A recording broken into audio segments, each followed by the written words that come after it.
So the book that I reviewed was The Game Believes in You: How Digital Play Can Make Our Kids Smarter, written by Greg Topo. Just to give the book an introduction, the author again is Greg Topo. He is a USA Today reporter who focuses on education, and he also was the 2010 Spencer Fellow at the Columbia University School of Journalism, which I think kind of gives him sort of an expertise in the field. The title, I believe, refers to the link between the researchers and them believing that games can help students learn, specifically video games can help students learn, if implemented correctly. To me, the main thesis of this book was simple. The author simply wants to break the stereotype that video games have a negative impact on a child's education. Throughout the book, there's multiple ways that this is discussed and that it's set forth. And basically, the author's main point is that if it's done correctly and it's managed correctly, that video games can help students learn rather than hinder their learning.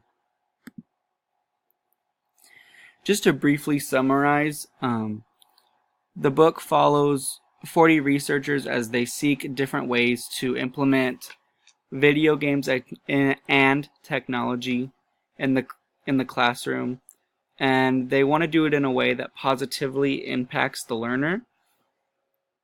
It discusses the successes and challenges of the process.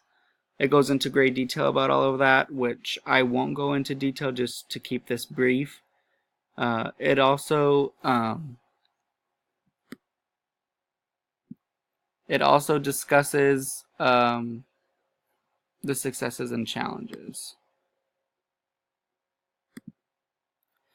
Just to give a quick analysis, it goes over all 40 researchers and what they found. It's basically a summary or a document of what they learned in their research, what they did, how they conducted research.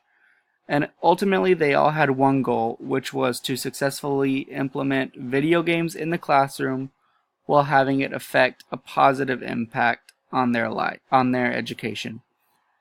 It presented a new point of view about video games to many people, especially educators. I think, me being an educator, I sort of had a negative view of video games, especially using them in the classroom. I thought it was informative and also can be very influential and formative for new teachers or even veteran teachers who are just looking to change things up in the classroom.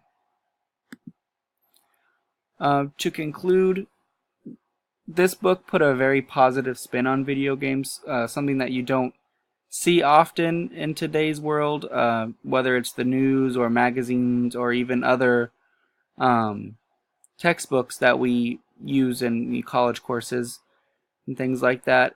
This book definitely changed my opinion on using video games or just how video games are viewed in the classroom. I, for one, always thought that they were just a negative thing that my students participated in. Like, they would stay up late and then fall asleep the next morning in class. Just things like that. But this book really kind of showed me how it enhances their critical thinking. It helps them be social in certain ways. Just different things like that. So it really did change my opinion on video games and kind of taught me that if they're implemented correctly, if they're monitored correctly, that they can be used to help our students learn.